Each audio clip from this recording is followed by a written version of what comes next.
நீங்கள் செத்தவுடனே போறது பரலோகம், மரித்தவுடன் போவது பரலோகம். ஆனால் உயிரோடு இருக்கும் போதே நீங்கள் அனுபவிப்பது பரலோக ராஜ்யம்.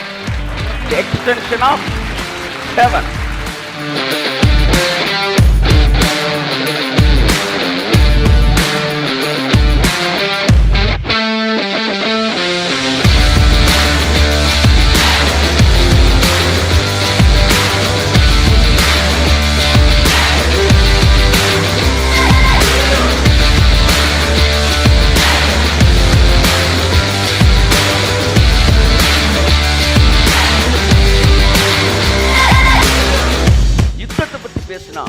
முடிவு வராது.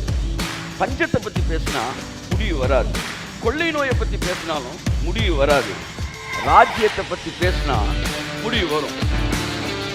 இதுல என்ன தெரியுதுன்னா, நெகட்டிவ் எல்லாம் முத்திருச்சு அப்படின்னு பதறி போய் இயேசு வரமாட்டாரு.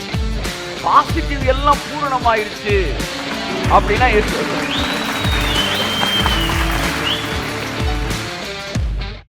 ஆமென். கரங்களை தட்டி கர்த்தருக்கு உற்சாகமாய் நன்றி சொல்லுவோம். ஆமென்.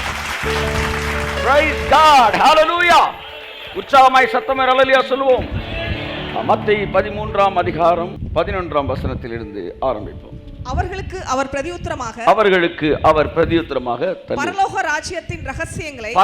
ராஜ்யத்தின் ரகசியங்களை அறியும்படிக்கு உங்களுக்கு அருளப்பட்டது, அவர்களுக்கோ அருளப்படவில்லை. கரங்களை தட்டி கர்த்தருக்கு நன்றி சொல்லுவோம். ஆமென். ராஜ்யத்தின் ரகசியங்கள். புதிய ஏற்பாட்டின் மைய செய்தி பரலோக ராஜ்யம், ராஜ்யத்தின் சுவிசேஷம், ராஜ்யத்தின் ரகசியம். இதுதான் புதிய ஏற்பாட்டுடைய மைய செய்தி. பழைய ஏற்பாட்டில் இல்லாத ஒரு செய்தி பரலோக ராஜ்யம். பழைய ஏற்பாடு முழுவதும் பரலோகத்தை பற்றி பேசியது. ஆனால் புதிய ஏற்பாடு மட்டும்தான் பரலோக ராஜ்யத்தை பற்றி பேசியது. Kingdom of heaven is the extension of heaven. பரலோகம், அதாவது பழைய ஏற்பாட்டிலே பரலோகத்தை பற்றிய வெளிப்பாடுகள் இருந்தது. ஆனால் பரலோக ராஜ்யத்தை பற்றிய வெளிப்பாடுகள் இல்லை.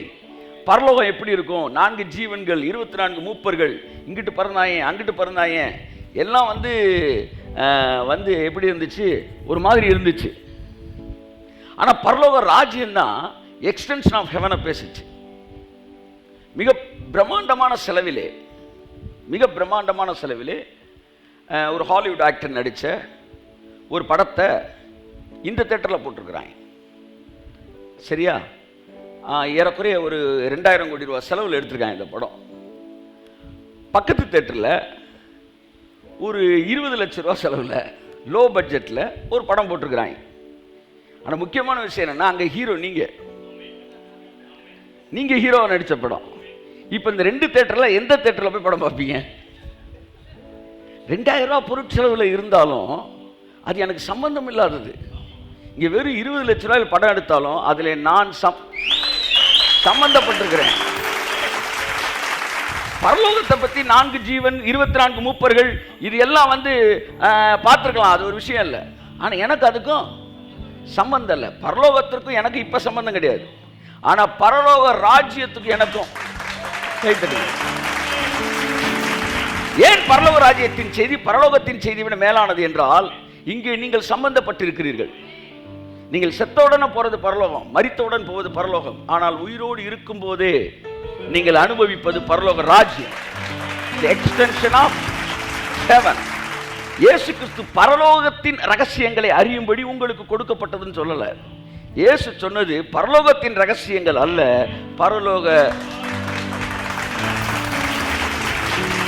இயேசு பரலோகத்தை பற்றி பேசியதை விட பரலோக ராஜ்யத்தை பற்றி பேசியது அதிகம். பேதுரு சொல்றாரு, 14 வருஷத்துக்கு முன்பாக 3ஆம் ஆண்டு வரைக்கும் எடுத்துக்கொள்ளப்பட்ட ஒரு மனுஷன் அறிவேன், அவன் 3ஆம் ஆண்டு வரைக்கும் எடுத்துக்கொள்ளப்பட்டான் என்று அவன் தன்னை குறித்து சொன்னதாக சில வேத பண்டிதர்கள் சொல்லுகிறார்கள். ஆனால் சில ஆழமான வேத பண்டிதர்களின் குறிப்புகள் சொல்லுகிறது, அந்த 14 வருஷம்ன்றது கலாத்தியர்ல 14 வருஷத்துக்கு முன்பாக நான் பேதுருவை சந்தித்தேன்னு சொல்றாரு. பார்த்தீங்களா?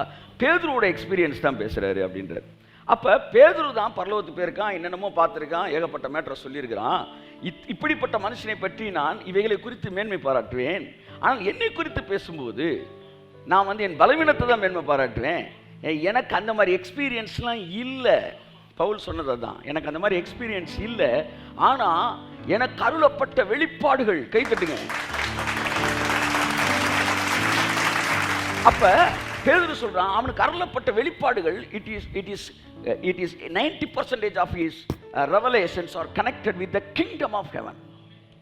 பரலோக ராஜ்யத்தை பத்தி, ஆனா பரலோகத்துக்கு அவன் போல, ஆனா ராஜ்யத்தை பத்தி வெளிப்பாடுகள் அவனுக்கு கிடைத்தது.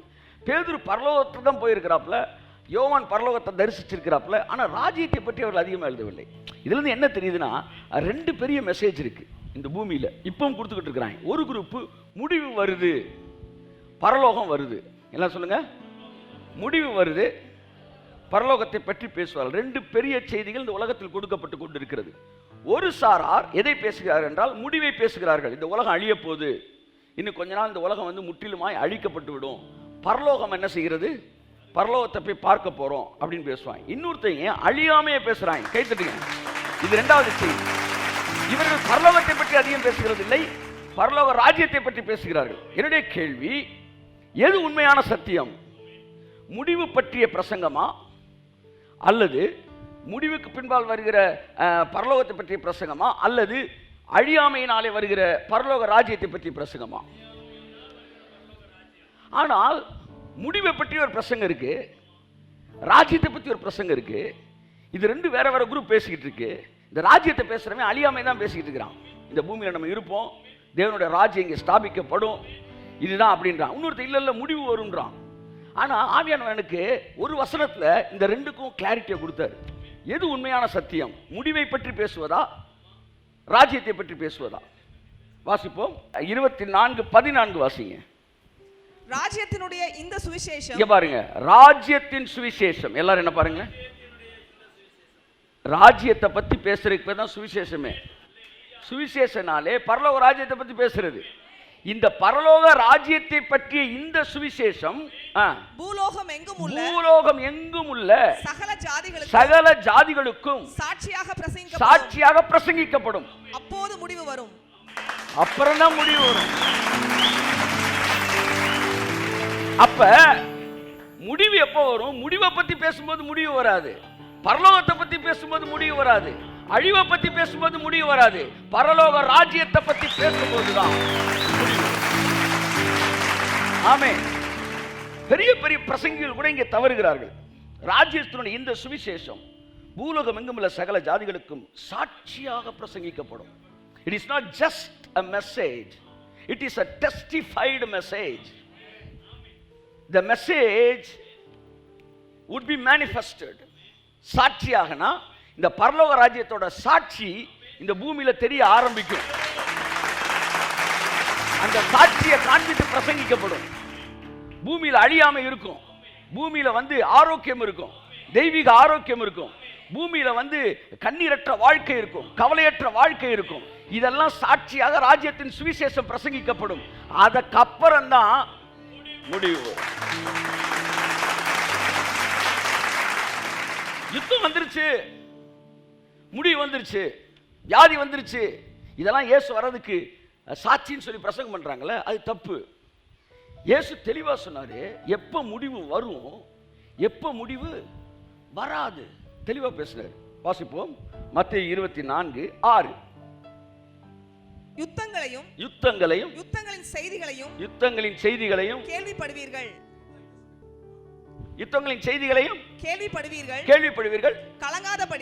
கலங்காதபடி எச்சரிக்கையாயிருங்கள். இவைகள் எல்லாம், இங்க பாருங்க, யுத்தம் வரும், இவைகள் எல்லாம் சம்பவிக்க வேண்டியதே, ஆனாலும் முடிவு வராது. கை தட்டுங்க. அப்ப யுத்தத்தை பத்தி கேள்விப்பட்ட உடனே அந்த செய்தியை முடிவு வரும்னு சொல்லி பிரசங்கிக்கணுமா, இதெல்லாம் வந்தாலும் முடிவு வராதுன்னு பிரசங்கிக்கணுமா? ஆனா நமக்கு என்ன சொல்லி பிரசங்கிக்கிறாங்க? யுத்தம் வந்துருச்சு, ஆகவே முடிவு வந்துருச்சு. இல்ல மகனே, என்னதான் 3ஆம் உலக யுத்தம் வந்தாலும் 5ஆம் உலக யுத்தமே வந்தாலும் முடிவு வராது, முடிவு வராது. எல்லாம் சொல்ல, யுத்தங்களின் செய்திகளை கேள்விப்படுவீர்கள், ஆனாலும் முடிவு வராது. அடுத்து ஜனத்துக்கு விரோதமாய் ஜனமும் ராஜ்யத்துக்கு விரோதமாய் ராஜ்யமும் எழும்பும். பஞ்சங்களும் கொள்ளை நோய்களும் பூமி அதிர்ச்சிகளும் பல இடங்களில் உண்டாகும். அப்ப இதெல்லாம் காமிச்சிட்டு முடிவு வரும்ன்றாய். அப்போ முடிவு நீ இதெல்லாம் பார்த்துட்டு உலகம் அழிஞ்சிரும் நினைச்சிடாதடா. இந்த உலகமே தலைகீழ திரும்பினாலும் உலகம் அழியாது. ராஜ்யத்தின் இந்த சுவிசேஷம்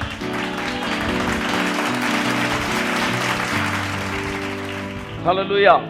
யுத்தத்தை பார்த்தோன்னா யுத்தம் ஒரு உலகத்தோட முடிவை நிர்ணயிக்காது. அதான் அவர் சொல்ல வருது.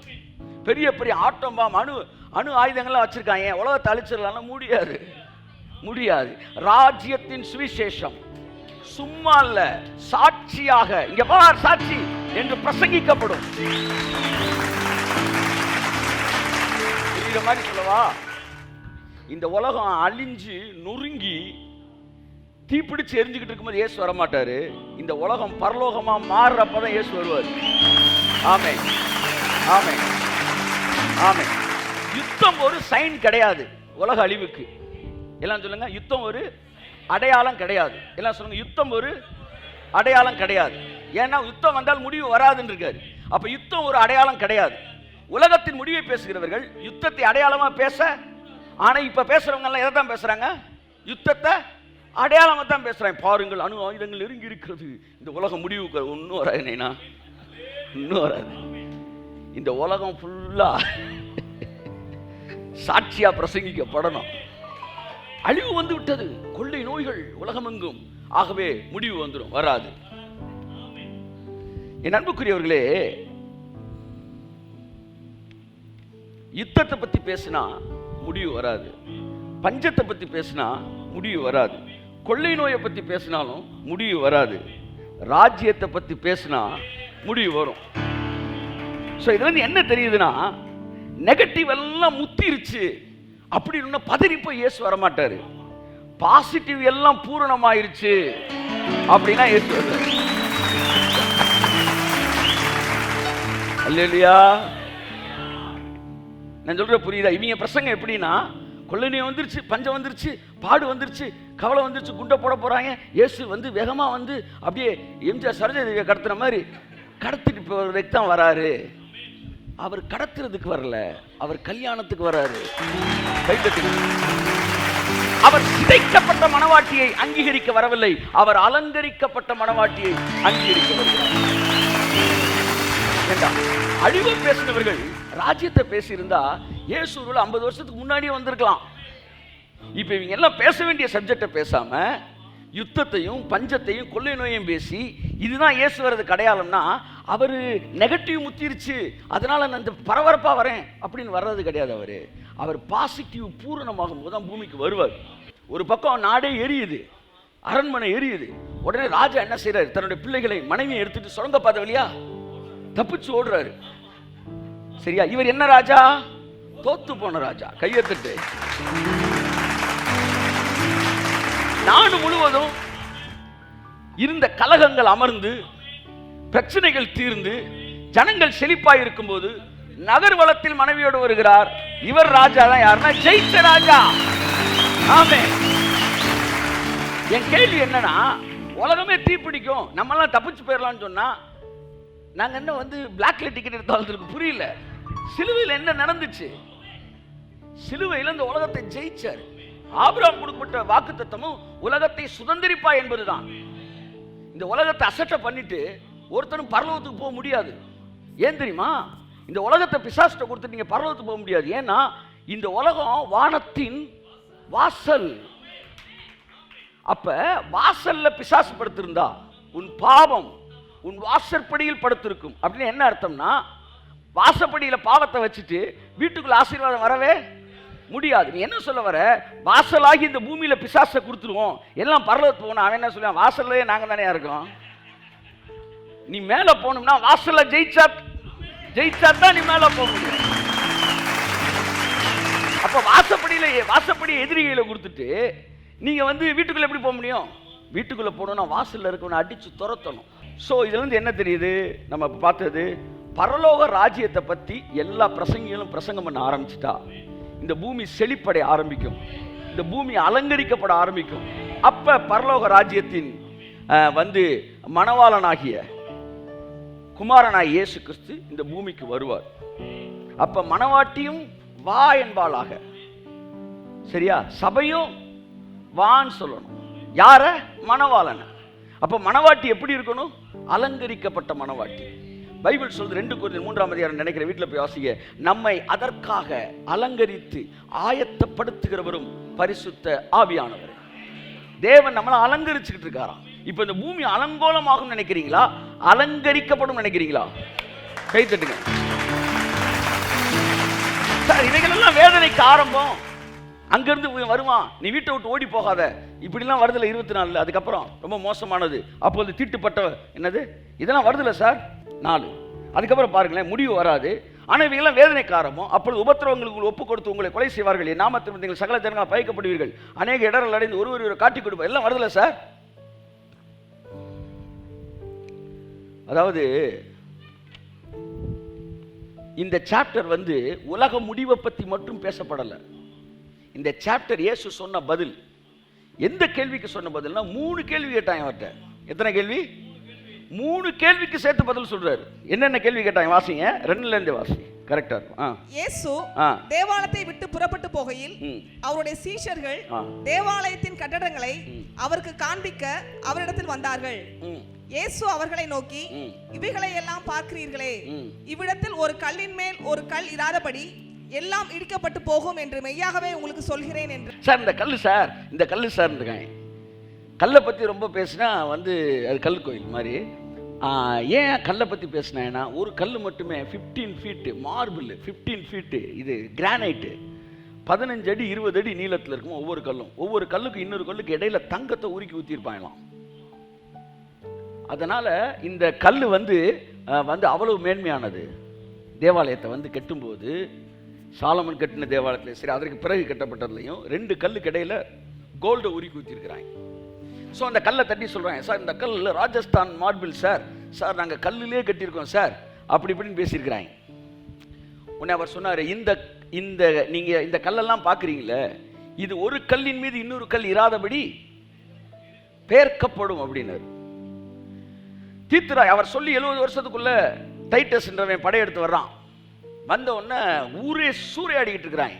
அப்போ மெதுவாக டைட்டஸ் காதில் ஒருத்தன் போடுறான், சார் இந்த தேவாலயத்தில் ஒவ்வொரு கல்லுக்கு இடையில அப்படியே தங்கத்தை அப்படியே ஓட்டியிருக்காங்க சார், நீங்கள் இந்த கல்லெல்லாம் பிரிச்சா தங்கத்தை சுரண்டி எடுக்கலாம். சொன்ன உடனே பிரிடா கல்லன்னா ஒவ்வொரு கல்லாய் பிரித்தார்கள். அப்பொழுது ஜனங்கள் இயேசு சொன்ன தீர்க்க தரிசனத்தை நினைவு கூர்ந்தார்கள். கல்லு கல்லா பிடிச்சு சுரண்டாயலாம் தங்கத்தை. இயேசு சொன்ன ஒரு வார்த்தை மிஸ் பண்ணல. இப்ப அந்த வசனத்தை வாசிமா. ஐயசர்கள் நோக்கி, இவைகள் எல்லாம் பார்க்கிறீங்களே, இவ்விடத்தில் ஒரு கல்லின் மேல் இன்னொரு கல் இராதபடிக்கு இடிக்கப்பட்டு போகும் என்று மெய்யாகவே உங்களுக்கு சொல்லுகிறேன். ஃபியூச்சரே பார்த்துட்டாரு. அமானுஷ்ய சக்தியா? ஓகே, அமானுஷ்ய சக்தி அது என்னன்னா, இப்படி கையை வச்சான்னு வச்சுக்காங்களேன், அப்படியே சரண் டிரான்ஸ் ஆகி அந்த அமானுஷ்ய சக்தியில் அடுத்து என்ன நடக்கும்னா அவர் தெரிஞ்சிடும். இப்போ உங்கள் மேலே கை வச்சாருன்னா சரட்டுன்னு உங்களுக்கு கல்யாணம் ஆகாதால்னா உங்கள் கல்யாணம் வர மாப்பிள்ளை யார் எந்த ஊர்லேருந்து வர எல்லாம் க்ளீனாக அடிச்சிடுவார். ஆமாம், அந்த மாதிரி அந்த கல்லில் கை வச்ச உடனே அவருக்கு அப்படியே அந்த கல்லுக்குள்ளேருந்து அப்படியே ஸ்க்ரீன் திறந்து அப்படியே படம் தெரியுது. அப்படியே டைட்டஸ் படையெடுத்து வர்றான், வந்து தீக்கரையாக்குறாங்க. சிறு குழந்தையில காலை பிடிச்சு செவுத்துல அடிக்கிறாங்க, இடுப்பளவு ரத்தம் ஓடுகிறது. ஜோசிபஸ் எழுதுகிறான், எருசலேம் நகர வாயிலை சுற்றி கல்லின் மீது கல் இராதபடி. அப்படியே அப்பதான் அழுகிறாரு, எருசலேமே எருசலேமே.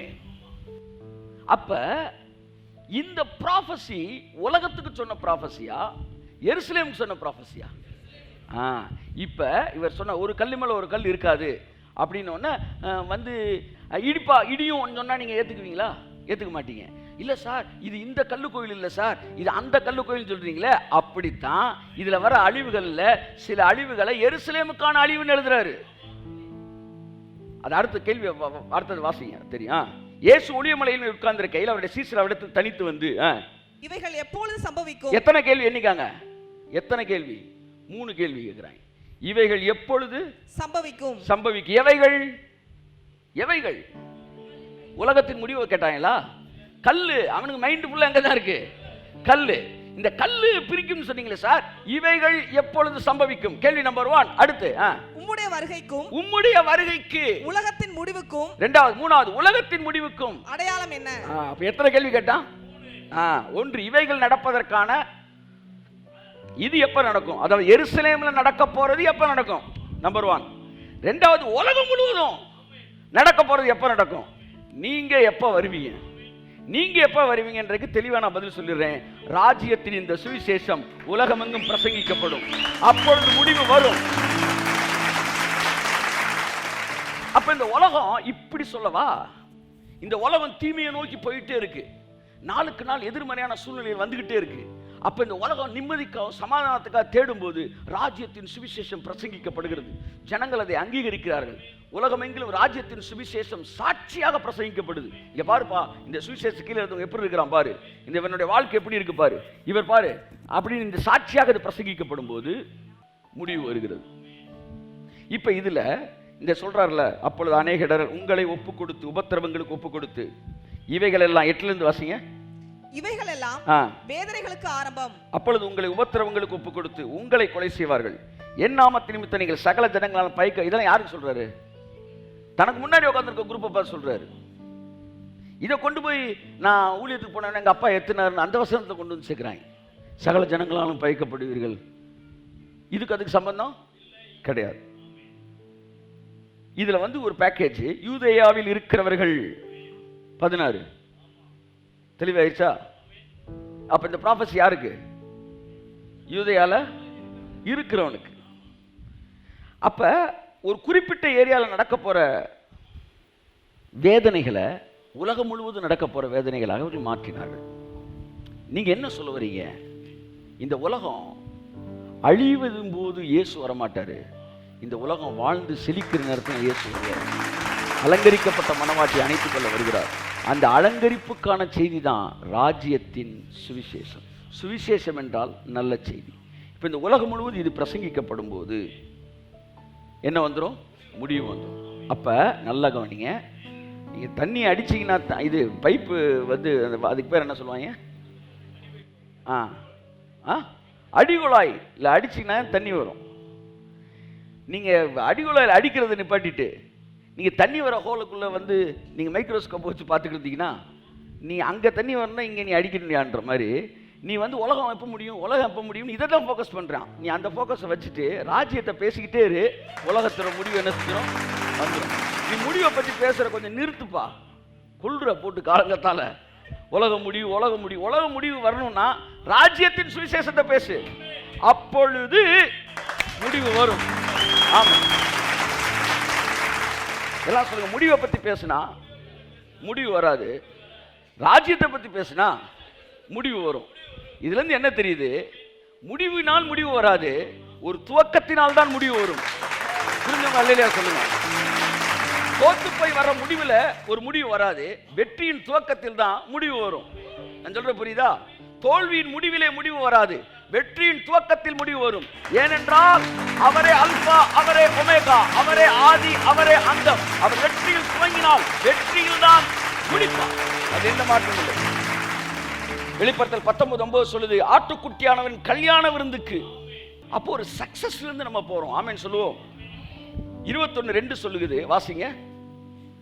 வெளிப்படுத்தல் 21:2. யோவானாகிய நான் புதிய எருசலேமாகிய பரிசுத்த நகரத்தை தேவனிடத்தில் நின்று பரலோகத்தை விட்டு இறங்கி வர கண்டேன். அது தன் புருஷனுக்காக அலங்கரிக்கப்பட்ட மணவாட்டியை போல ஆயத்தமாக்கப்பட்டிருந்தது. கை தட்டுங்க ஒரு தடவை. ஆமென்.